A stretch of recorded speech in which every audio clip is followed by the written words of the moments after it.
ఎవరన్నా చేసేది కంపల్సరీగా అదే ఉంటది. కానీ ఇక్కడ విచిత్రం ఏంటంటే, ఆంధ్రప్రదేశ్‌లో అయినా, తెలంగాణలో అయినా సరే, అవినీతి చేశాడు, చేశాడు, చేశాడు అంటారు.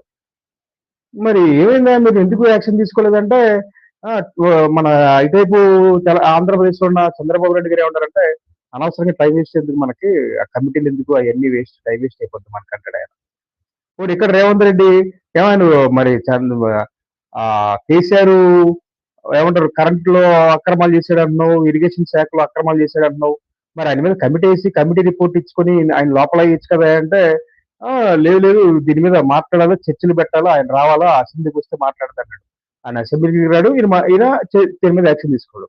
సో, ఇవన్నీ కూడా పోనీ ఎవడన్నా సరే కట్టాడన్నారు. దాని మీద అక్రమాలు జరిగినాయన్నారు కాళేశ్వరం ప్రాజెక్ట్ మీద. ఆ కాళేశ్వరం ప్రాజెక్ట్ కట్టినోడు ఎవడండి? మేఘా కృష్ణారెడ్డి. మేఘా కృష్ణారెడ్డి అనేవాడు మేజర్ ప్రాజెక్ట్ ఇప్పుడు మరి ఆ ప్రాజెక్ట్‌కి